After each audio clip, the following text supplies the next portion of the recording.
It was late April 1988, just a few days before the regular season would wrap up. The Chicago Bulls walked into Boston Garden with a 50-win season behind them, led by the league's scoring champion and one of the most electric players the game had ever seen. Michael Jordan was in his prime.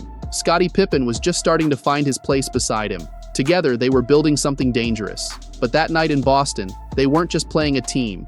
They were stepping into the home of legends. The Celtics had been here before. Deep playoff runs, championships, battles that left scars, and at the heart of it all was Larry Bird. Quiet, calculated, ruthless. He didn't need to talk. He didn't need to flex. All he had to do was play. And when the lights came on and the ball tipped, something shifted. This wasn't just another regular season game. There was an edge to it, a feeling. And as the minutes rolled by, that feeling turned into something Jordan and Pippen weren't expecting. Because on that night, Larry Bird didn't just show up. He reminded them who the game still belonged to. The opening quarter wasted no time setting the tone. On Chicago's first real chance inside, Charles Oakley tried to muscle his way into a bucket, but Larry Bird came flying in from behind and swatted it clean. No foul, no hesitation, just sharp timing and a message that Boston wasn't giving anything easy. The block led to a jump ball, and just like that, the crowd was locked in. Michael Jordan, already active and engaged, got himself on the board with a smart putback after crashing the offensive glass. His instincts kicked in fast, and he made Boston pay for a missed box out. But Bird, as always, had an answer. Coming off a pair of staggered screens, he caught the ball in rhythm and floated a soft one-legged runner that kissed the rim and dropped in. It looked smooth, controlled, and effortless. The Bulls kept pace early. Jordan faced heavy pressure with 3 defenders collapsing, but instead of forcing a shot, he found Sam Vincent waiting in the short corner. Vincent caught it clean and knocked down the mid-range jumper. It was a flash of Jordan's growing patience and vision. At the other end, Kevin McHale tried to get crafty with a step-through move in the paint, but Jordan wasn't having it. He rotated from the weak side and sent the shot flying back to the other team. It was one of those defensive plays that made even Celtics fans nod in respect. Boston's offense was flowing, and everything ran through Bird. On another design set, he curled around a screen and hit another soft floater in the lane. The release was quick, but never rushed. Jordan countered with a slick entry pass to Oakley from the low block, threading the ball past the defender to set up an easy bucket. But the Celtics answered immediately.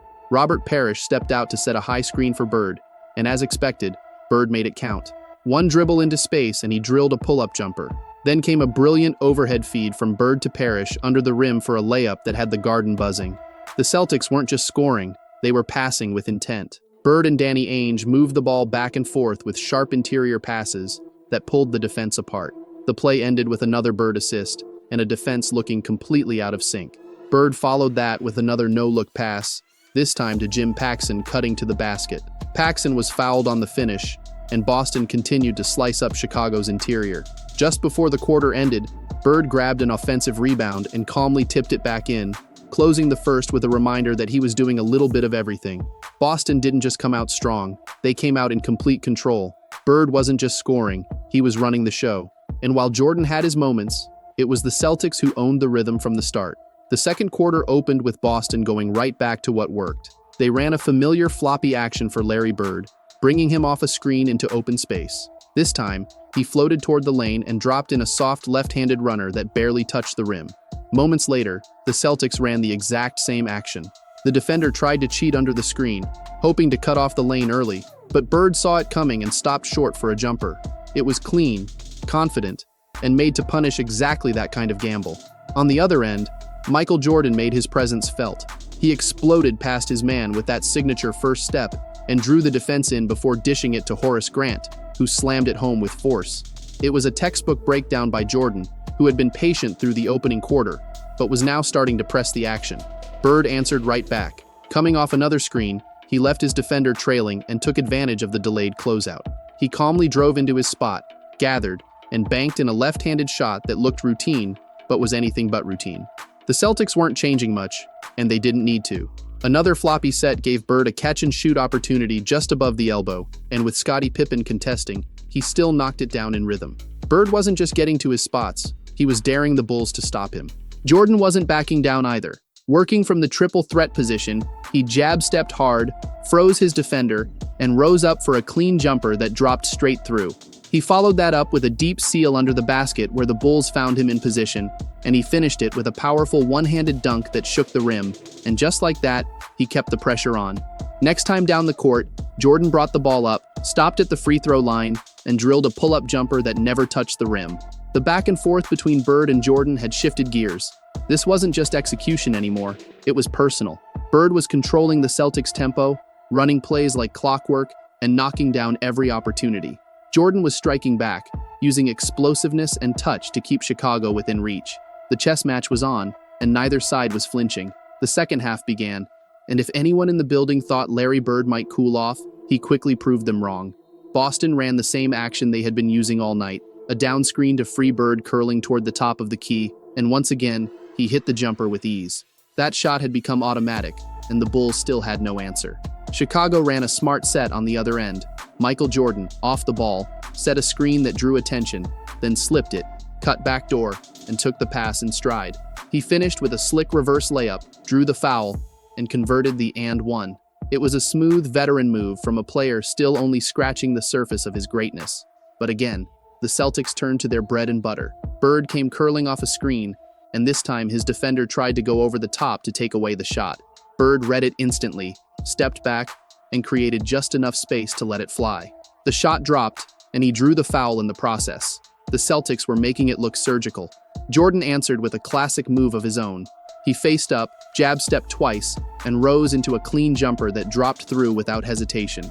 Boston didn't change the script. Bird came off yet another down screen, squared up, and hit the same curling jumper again. The Bulls knew it was coming and still couldn't stop it. Then Boston caught Chicago slipping. Dennis Johnson kept his eyes on the floor while the defense focused on Bird. With perfect timing, Johnson zipped a pass through traffic, finding Bird under the basket for an easy two. It was a quiet play, but a perfect example of how in sync the Celtics were. The Bulls finally got something going in transition. Jordan pushed the ball up the floor and found Scottie Pippen streaking ahead for a layup.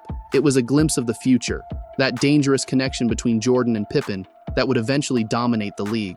But even as Chicago tried to push back, Boston kept leaning on the same action. Bird curled around a screen once more, rose up, and hit the shot again, this time with contact. The whistle blew, the crowd erupted, and Bird walked to the line calmly, as if none of it surprised him. Then Jordan reminded everyone why he was who he was. He attacked the lane going left, absorbed the contact, and finished with his offhand. For anyone who thought he couldn't go left, he just gave them an answer. Still, Bird wasn't done. He drilled another mid-range jumper for his 34th point of the night, and it was still only the third quarter. The Celtics kept the pressure on, and when the Bulls got lazy with an outlet pass, Bird jumped the lane, picked it off, and laid it in for two more. The Bulls tried to get the last word before the quarter ended. With only 4 seconds left on the clock, Jordan went coast to coast and pulled up at the three-point line. He drilled the shot, but his foot was just over the line. 2 points, not 3. A great effort, but not enough to slow the storm that had already started to swallow them. The fourth quarter opened with a burst from the Bulls. Scottie Pippen stepped up defensively, getting a clean piece of Paxson's shot and sparking a fast break the other way.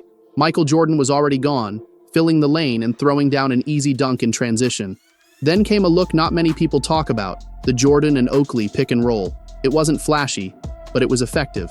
Jordan drew the defense in and fed Oakley, who powered through for a strong finish at the rim. Just moments later, they ran it again.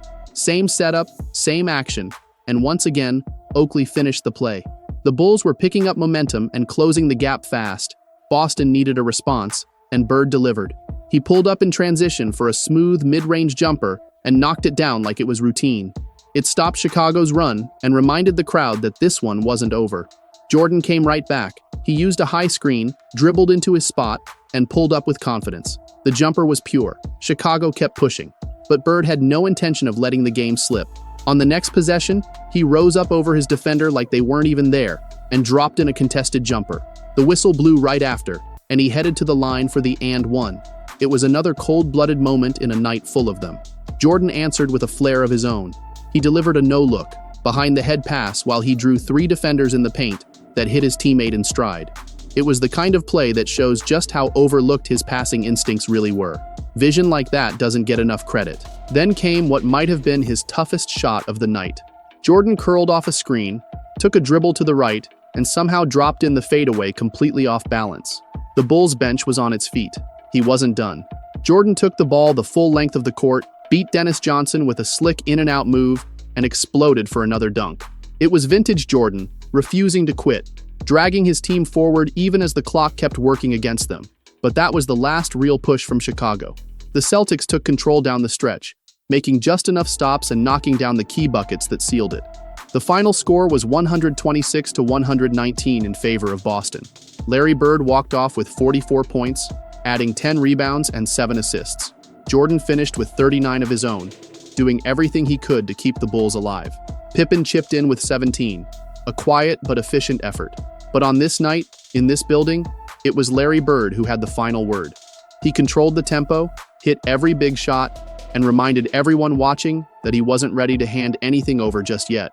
Jordan and Pippen came to Boston looking to make a statement, but Larry Bird gave them a masterclass instead. On that night, he didn't just beat them, he outthought them, outplayed them, and made sure they felt every single bucket. Before the dynasty began, they had to learn from the best, and Bird made sure that lesson stuck.